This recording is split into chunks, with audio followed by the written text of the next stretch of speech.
तो उसकी उम्र ही क्या है? 23, 24 साल, 25 साल की उम्र में वह अपनी जान देने के लिए, अपनी जान जोखिम में डालने के लिए तैयार रहते हैं।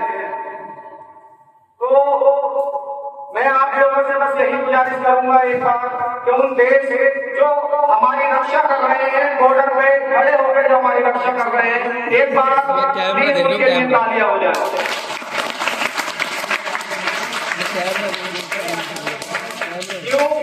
क्योंकि अगर जवान नहीं तो आतंकवाद का दौरा इतना खतरनाक है। पहलगाम घटना को भी देख सकते हो, ऐसी कितनी घटनाएं हैं जिसमें देशवासी शहीद हो जाते हैं, जवान शहीद हो जाते हैं।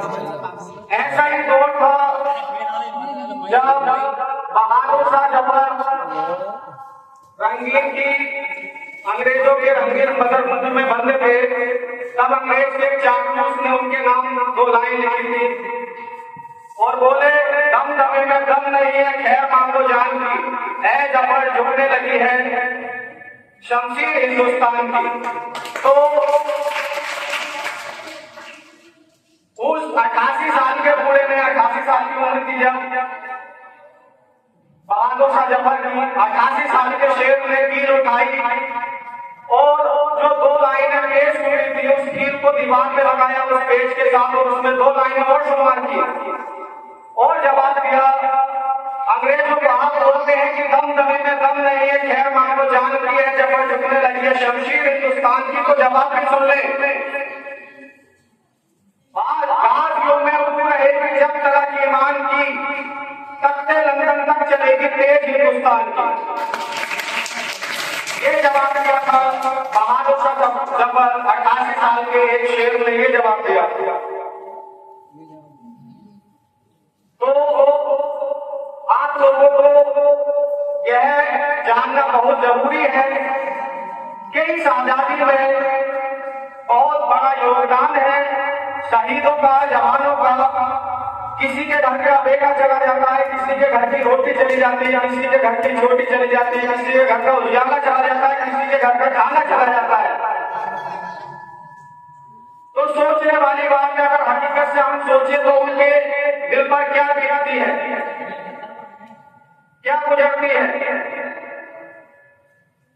उन लोगों के लिए अंग्रेजों से लड़ने के लिए कोई माफीनामा नहीं था, कोई जुगनामा नहीं था, सिर्फ लड़ना था और लड़के की आजादी मिल रही थी और वो लड़े और लड़ने से अगर वो झुक जाते, आज हमारा देश आज भी गुलामी होता।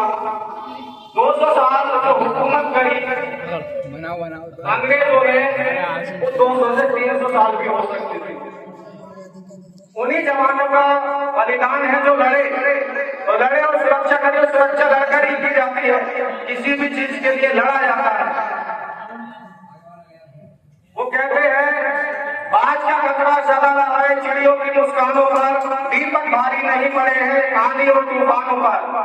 आज तक तो भेड़ियों में प्रीत के गीत नहीं गाए, घोर अमावस की रातों से जुगनू जीत नहीं पाए। बिन परवाज की चिड़िया भी फिर नहीं इतराती है, हाथ जोड़कर तो मधुमक्खी भी छक्का नहीं बचाती है। हाथ जोड़कर तो मधुमक्खी भी छक्का नहीं बचाती है और अमरा की रपाई जैसे पंखों से की जाती है, शहद के छत्तों की रक्षा भी डंकों से की जाती है।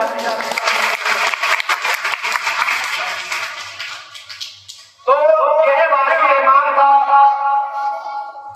भगत सिंह का गुमान था, उनके फौलादी बाजू थे, राजगुरु का अभिमान था।